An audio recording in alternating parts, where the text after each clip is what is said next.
سے گزارش کرتے ہیں کہ اس چینل کو آپ ضرور سبسکرائب کریں اور اپنے فرینڈز کے ساتھ ان ویڈیوز کو ضرور شیئر کریں تاکہ اہل بیت کا پیغام زیادہ سے زیادہ جوانوں تک۔ شب جمعہ ہے، شب دعا ہے، شب مغفرت ہے، شب زیارت سید الشہداء ہے۔ انسان کے لیے بہرحال ہر رات بہتر رات ہو سکتی ہے اگر وہ اس میں عبادت کرے، لیکن شب جمعہ خاص تاکید کی گئی کہ انسان، اس لیے مفاتیح الجنان کے اندر اگر آپ دیکھیں تو آج کی رات کے مخصوص اعمال ہیں، دعائیں ہیں۔ روایات میں بھی ہے کہ جو شخص خاص طور پہ جوان کے لیے کہ جو شب جمعہ استغفار کرتا ہے، خدا کی بارگاہ میں گریہ کرتا ہے، سمندر کی مچھلیاں اس کے لیے استغفار کرتی ہیں۔ خب زندگی کا ظاہر ہے نہ مجھے پتہ ہے نہ آپ کو پتہ ہے کب تک ہے۔ خدا کی بارگاہ میں یہ چند لمحات انسان کو گزار لینے چاہیے۔ شاید عام دنوں میں اتنا دل آمادہ نہ ہو، لیکن ماہ محرم ہے، انسان کی آمادگی زیادہ ہے۔ دعائے کمیل، مناجات، یہ خود خدا کی بارگاہ میں جھکنا انسان کے اخلاق کو بہتر کرتا ہے۔ وہ جو انسان کہیں تواضع نہ رکھتا ہو، کہیں اس کے اندر جھکاؤ نہ ہو، وہ تو ہمیشہ تکبر کا شکار رہے گا۔ لیکن ایک شخص کو پتا ہے کہ میں نے کسی کے آگے ہاتھ اٹھانے ہیں، کہیں گڑ گڑانا ہے، محتاجی ہے، وہاں انسان اندر سے خود اس کی طبیعت ٹھیک ہو جاتی ہے۔ ایک انسان کو سب کچھ مل جائے، اس کو ساری ظاہری نعمتیں، باطنی نعمتیں سب ملا ہوا ہو، اور اس کو کوئی پریشانی نہ ہو، اس کو کچھ ہو نہ ہو، تو اس کے اندر آہستہ آہستہ خود ایک ایسی چیز پیدا ہو جاتی ہے کہ وہ بے خیال ہو جاتا ہے اپنی زندگی میں، اسے کسی چیز کی پرواہ نہیں ہوتی، اور یہی چیز اس کو نقصان کا باعث بنتی ہے۔ مومن ہے ہی وہی جسے 40 دن میں کوئی نہ کوئی پریشانی آنی چاہیے۔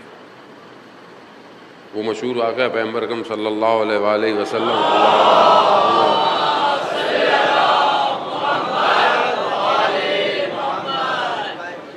ایک شخص جو بہت اصرار کرتا تھا کہ میرے گھر آئیں، دسترخوان پہ کھانا تناول فرمائیں۔ خیر رسول خدا چلے گئے تو وہاں دیوار میں اوپر کوئی مرغی تھی، اس نے انڈا دیا، وہ نیچے گرا، لیکن وہ رستے میں کئی جگہ میں اٹک گیا۔ تو لوگ متوجہ ہوئے تو اس نے کہا کہ مجھے آج تک کوئی پریشانی نہیں آئی ہے، تو آپ پریشان نہ ہو کہ مجھے کوئی پریشانی آئے گی، کوئی نقصان ہوگا۔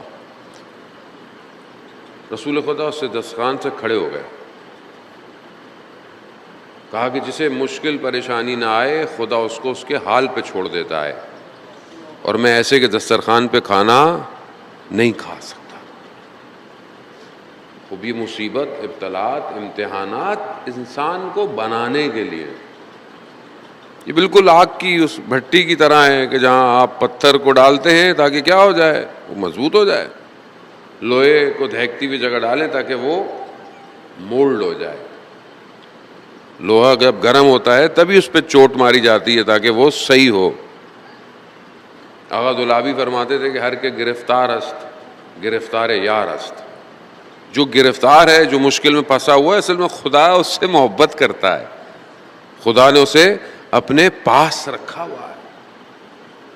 لیکن کیونکہ ہم سمجھتے ہیں کہ شاید یہ مشکل، یہ پریشانی، عزیزان محترم، دنیا کی مشکلیں بہت آسان ہیں قبر کی مشکل سے، اور قبر کی مشکل پھر آسان ہے قیامت کی مشکل سے۔ وہ اللہ نے سٹیج رکھے ہوئے ہیں کہ یہاں نہیں صاف ہوا، یہاں نہیں دھلا تو قبر میں، برزخ میں بھی نہیں ہوا تو پھر کہنے کو بہت آسان ہے یہ ساری باتیں، یہ کر لیں گے، دیکھ لیں گے۔ اصفہان کے عالم دین تھے، اپنے استاد سے وظیفہ لیا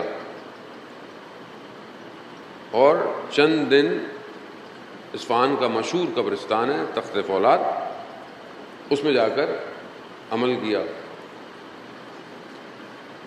وہاں پرانے زمانے میں قبرستان میں کمرے بنے ہوئے، کمروں کے اندر قبریں ہیں، بہت پرانا قدیمی قبرستان ہے۔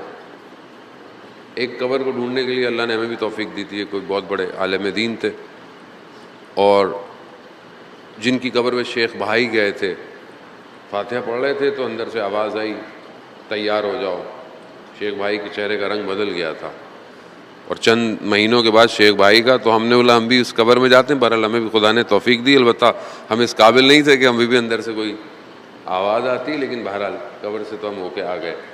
اسی قبرستان کے اندر وہ کہتے ہیں میں وظیفہ کر رہا تھا، رات تھی، سردی، اصفہان کی سردی، برف، ایک مردے کو لایا گیا کمرے میں، رات کا صبح دفنائیں گے، دیر ہو گئی ہے، اندر چھوڑ کے چلے گئے، اور ایک شخص کو بٹھا دیا کہ قبر کے قریب قرآن پڑھتا رہے، تلاوت کرتا رہے۔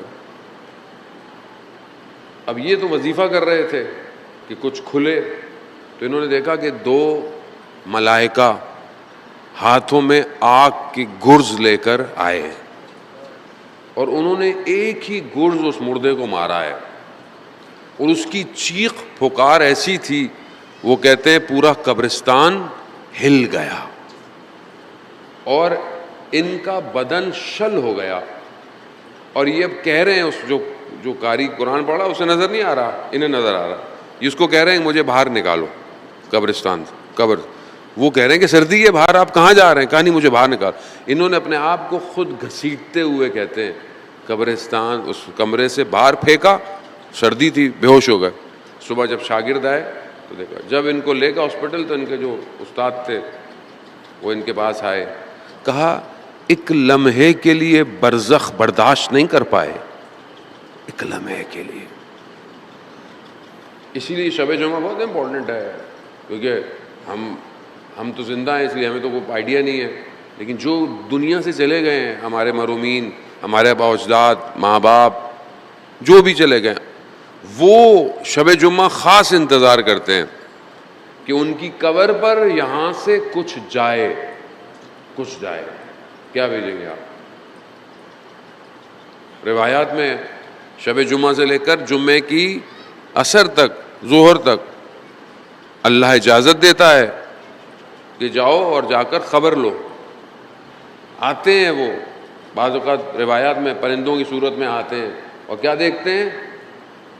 اولاد جو ہے وہ ایک فاتحہ تک نہیں پڑھ رہی، فاتحہ بھی نہیں دے رہی، یاد ہی نہیں کر رہی، اور اسی حالت میں افسوس کے ساتھ وہ، اور جا کر ایک دوسرے سے بتاتے ہیں کس نے کیا کیا۔ وہ ہمارا الٹیمیٹ ڈیسٹینیشن کا سیکنڈ فیز ہے، یعنی جب آپ یہاں سے جائیں گے، یہ بہت تھوڑا سا ہے، وہ بہت بڑا ہے، برزخ بہت بڑا ہے۔ بڑے سے مراد ہے کہ ظاہر ہے جو لوگ حضرت آدم کے بعد سے لے کر فوت ہوئے وہ کہاں ہیں، وہ کہاں ہیں؟ اتنے سال، ہزاروں سال ہو گئے، کہاں ہیں وہ؟ برزخ میں۔ اور پھر اس کے بعد قیامت جس دن آئے گی وہ تو آئے گی، سب خدا قرآن میں کہتا ہے سب کو اٹھایا جائے گا۔ لیکن جس حالت میں انسان مرتا ہے اسی حالت میں برزخ میں انٹر ہو جاتا ہے۔ برزخ ہم خود بناتے ہیں، خود اپنی برزخ ہر شخص خود بناتا ہے۔ شہید دستغیب اپنی کتاب داستان آئی شگفت انگیز کے اندر ایک عالم دین کا واقعہ بیان کرتے کہ ان کے والد دنیا سے چلے گئے، اور پھر انہوں نے دیکھا کہ خواب میں آئے والد سے انہوں نے پوچھا، اچھے انسان تھے، کہا کہ عالم برزخ میں کیا ہے؟ کہا میں توصیف نہیں کر سکتا، یعنی میں ڈیفینیشن یا ڈیفائن نہیں کر سکتا، میں مثال دے سکتا ہوں، عالم دوسرا ہے، دوسرا عالم ہے۔ جیسے آپ جائیں فلانی جگہ میں گیا تھا، وہاں رنگ ایسے تھے، پھول ایسے تھے، خوب آپ بولے کیسے تھے، خوب میں کیسے اگزامپل دوں، یہاں کوئی ایسی چیز میں سمجھا سکتا ہوں، عالم برزخ بالکل الگ ہے۔ تو انہوں نے کہا کہ وہاں پر عذاب کیسا ہے برزخ میں؟ کہا مثال کے طور پر چاروں طرف پہاڑ ہوں اور درمیان میں تم اکیلے ہو، اور تمہارے پیچھے بھیڑیے لگ جائیں، فرار نہیں کر سکتے. کہا عذاب ایسا ہے. وہ ایک شخص کہ جس کو کوما ہوا کچھ عرصے اور پھر وہ بہرحال دوبارہ زندہ ہو گیا، لیکن جب وہ گیا تو وہ موت کے بعد کا تجربہ کر چکا تھا. اس کا میں نے ٹی وی میں انٹرویو دیکھا. اس وقت بتاتے وقت بھی اس کی حالت خراب تھی.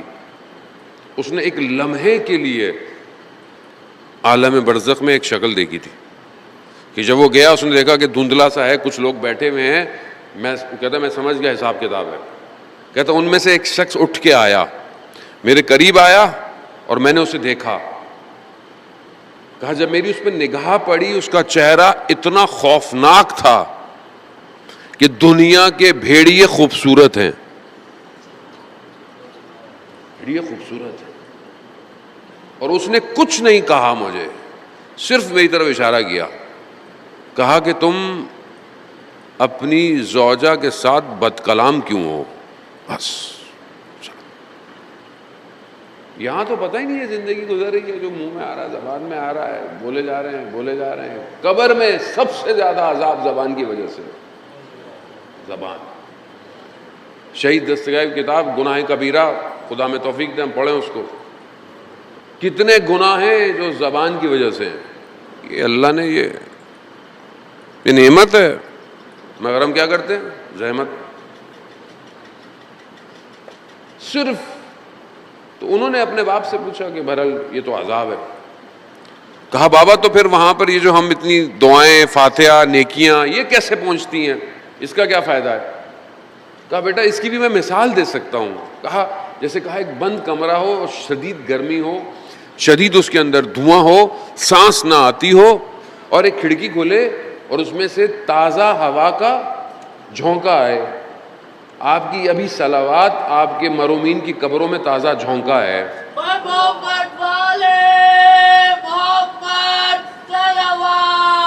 اللہم صلی علی محمد وآل محمد.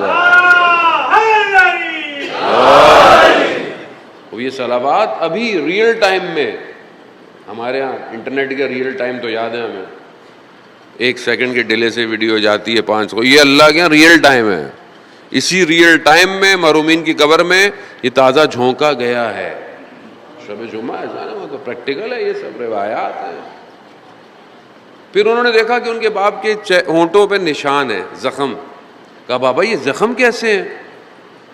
کہا بیٹا میں آپ کی والدہ کو کچھ ایسے الفاظ سے پھکارتا تھا جس سے وہ اذیت ہوتی تھیں، لیکن میرا بڑا ہونے کی وجہ سے کچھ کہتی نہیں تھی، لیکن اندر تکلیف. کہا یہ اس کی وجہ سے میرے ہونٹوں پہ اور قیامت تک رہیں گے. کہا میں بابا کچھ کر سکتا ہوں؟ کہا اپنی والدہ سے کہیں اگر وہ مجھے معاف کر دے. اللہ اکبر. یہاں زوم، خدا کے کیمرہ بہت چھوڑتا نہیں، کس چیز کو نہیں چھوڑے گا. اپنا حق چھوڑ دے گا، لوگوں کا حق نہیں چھوڑے گا. اسی لیے ہمیں یہ ٹیمپریری. آپ یہاں تھوڑی دیر مجلس پہ آتے ہیں، ہو سکتا ہے آپ کو تکلیف ہوتی ہو، تھوڑا روڈ خراب ہے، جھٹکے کھا رہے ہیں، آپ کہتے ہیں کوئی بات نہیں، 1-2 گھنٹے کی تو مجلس ہے، کچھ دن تو ہے، میں بیٹھنے کی جگہ صحیح نہیں ہو سکتا ہے. آپ کہتے ہیں کوئی مسئلہ نہیں، تھوڑی دیر کے لیے. یہ پوری زندگی تھوڑی دیر کی ہے اور ہم اسی میں رک گئے آگے، اس سے ہی آگے نہیں بڑھ رہے اور اپنے آپ کو بنانے میں لگے ہوئے ہیں. ہاں بنائیں، لیکن ایسا بنائیں کہ آخرت میں کامیابی ہو نا. ظاہری دنیا میں کیسی کامیابی؟ محنت کریں، پڑھیں، یہ نہ ہو کہ کل سے کام کرنا چھوڑ دیں. نہ کریں، سب کریں، لیکن آپ کی زندگی کا راستہ قیامت کی طرف ہو. آپ کا اٹھنا، آپ کا بیٹھنا، آپ کا اخلاق سب اجزاء میں موجود. وہ آج گفتگو جو بہرحال میں تھوڑی دیر کے لیے آپ کی خدمت میں پیش کرنی ہے کہ وہ کون سا ایک اور ایسا اصول ہے اہل بیت علیہ الصلوۃ والسلام کی زندگی میں کہ جو ہمارے اخلاق کو اچھا کر سکتا ہے. رسول خدا حضرت محمد مصطفیٰ صلی اللہ علیہ وسلم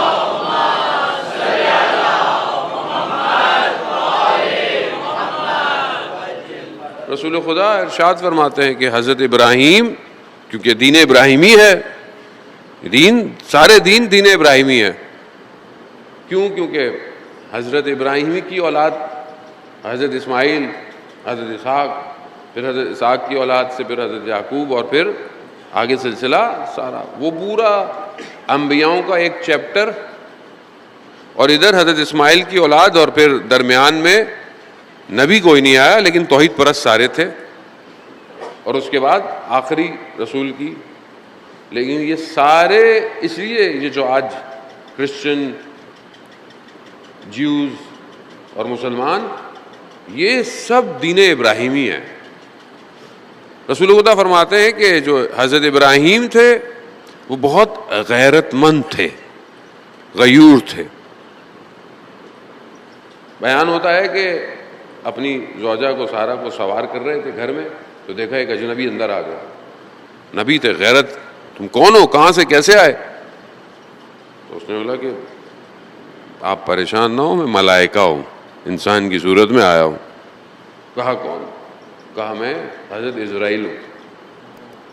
تو حضرت ابراہیم سمجھے کہ حضرت اسرائیل آئے ہیں، تو کہا انا للہ و انا الیہ راجعون. کہا نہیں، میں آپ کی جان لینے نہیں آیا. ویسے خدا حضرت جبرائیل کو بھیجتے ہیں کیونکہ وہ سید الملائکہ ہیں، لیکن ابھی ایک پیغام کے لیے مجھے بھیجا ہے کہ اللہ نے آپ کو اپنا خلیل انتخاب کیا ہے، دوست انتخاب کیا ہے. حضرت ابراہیم رسول خدا فرماتے ہیں کہ حضرت ابراہیم غیرت مند تھے، غیور تھے، اور میں ان سے بھی زیادہ غیرت مند ہوں. اخلاق کو معاشرے کے بہتر کرنے کی جو فیکٹر ہے وہ کیا ہے؟ غیرت. غیرت. غیرت کس چیز سے؟ تغیر سے، یعنی چینجنگ. کوئی واقعہ ہو، حادثہ ہو، غیرت جاگ گئی. کیا چیز ہے جو جاگ جاتی ہے؟ کہاں سے جاگ جاتی ہے؟ سو رہی ہوتی ہے، غیرت آ گئی. غیرت تھی، غیرت مند تھا، یوں مار دیا اس نے. ہمارے یہاں غیرت کے کیا معنی ہے؟ غیرت مند تھا، اس نے فلانے کو گولی مار دی. غیرت مند تھا، اپنی بیٹی کو مار دیا. یہ کون سی غیرت ہے؟ بڑے معاشرہ اس کو غیرت ہے. غیرت کئی معنوں میں. خوب ایک غیرت آپ کی ذاتی ہے، اطراف ہے، گھر ہے. ایک غیرت کا تعلق آپ کے قوم سے، قوم کی غیرت. ملک کے لیے غیور ہونا، غیرت مند ہونا. دشمن کیا کر رہا ہے آپ کے ساتھ؟ غیرت ضروری ہے. اسی غیرت کو جو انسان میں عکس العمل پیدا کرتی ہے، یہی آج لاسٹ ہو گئی. لاسٹ غیرت نہیں ہے معاشرے کے اندر. آپ دیکھ لیں. آئیں قرآن کی طرف. قرآن کیسے غیرتوں کا قصہ سنا رہا ہے. کیسی غیرت. حضرت موسیٰ علیہ السلام اللہ کے نبی ہیں. قصہ آپ نے سنا ہوا. جب ان کو شہر سے باہر نکل گئے تھے، چلے گئے، کچھ نہیں تھا، تو ایک جگہ لوگ پانی بھر رہے تھے، تو دیکھا دو خواتین کنارے پہ کھڑی ہوئی ہیں، پانی نہیں بھر رہی. کون ہیں؟ نبی کی بیٹیاں ہیں.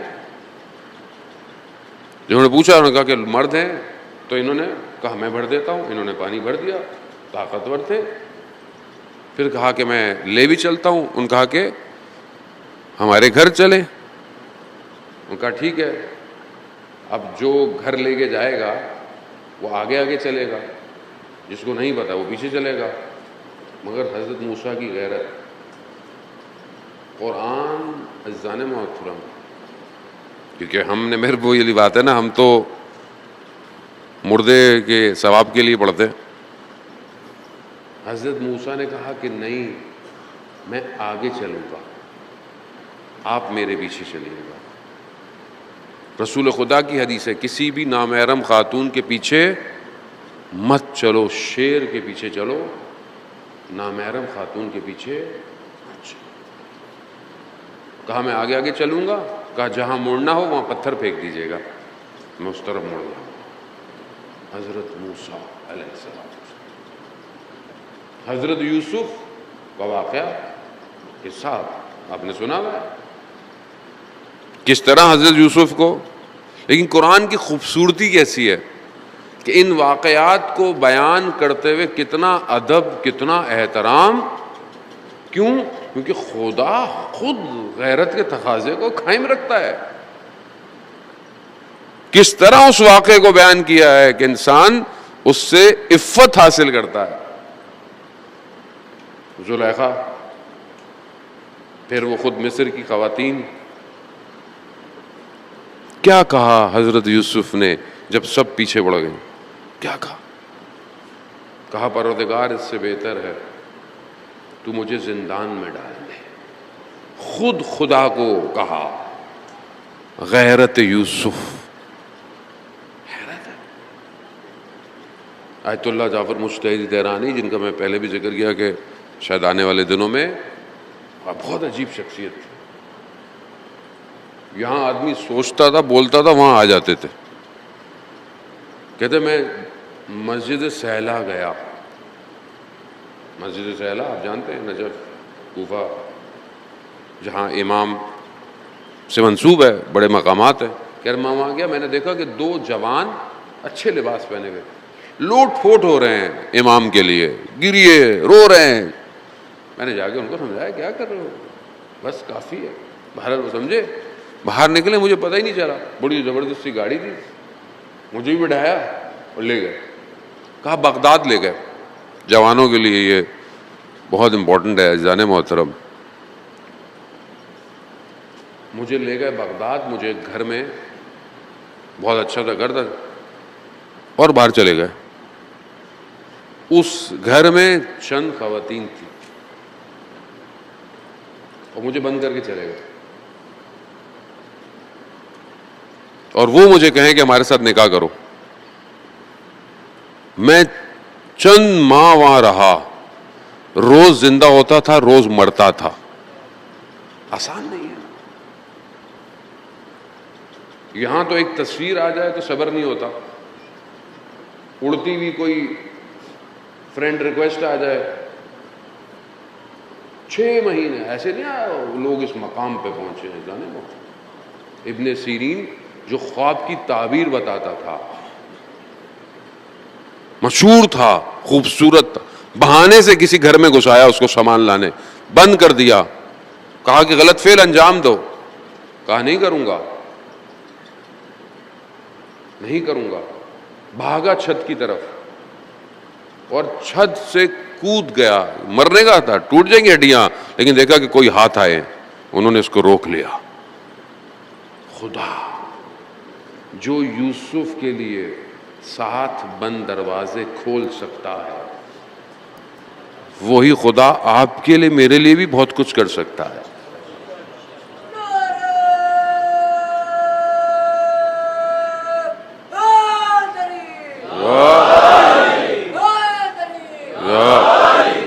غیرت ہونی چاہیے. آج معاشرے میں غیرت ختم ہو گئی ہے. آج مطلب باپ کے سامنے بیوی جو بیٹی بے حجاب ہے باہر گھوم رہی، شوہر کے ساتھ اس کی زوجہ باہر بے حجاب ہے. یہ غیرت مرد ہے. یہ اصل میں مرد کی اپنی غیرت ہوتی ہے جو نظر آ رہی ہے. غیرت ہی نہیں ہے، ختم ہو گئی ہے. وہ خود دوسروں کو دیکھ رہا ہے، دوسرے اس کی زوجہ کو دیکھ رہے ہیں. معاشرے میں غیرت ختم. محرم نا محرم فنش. ہاتھ ملانا، یہ کرنا. آپ سوسائٹی میں دیکھ لیں، آپ اوور آل سچویشن دیکھیں، آپ خلط ہو گیا ہے. مطلب پتہ ہی نہیں ہے حرام ہے. ابھی آپ کسی کو بولیں یہ نہیں کرنا، یہ کتنی مشکل ہوتی ہے ابھی بھی ہمیں یہ سمجھانے میں کہ بھائی کزن محرم نہیں ہے. اللہ نے تھوڑا سا پڑھ لو کون محرم ہے کون نامحرم ہے. نہیں. اور شیطان وہیں تو آگے خراب کرتا ہے سارا کمرہ. آج تو ممبر تو اجازت بھی نہیں دیتا مسائل بیان کرنے کا. اتنے برے حالات معاشرے میں. اور سب سے بڑا یہ ناسو یہ سوشل میڈیا ہے. اسی نے دیواریں، 4 دیواری کو گرا دیا.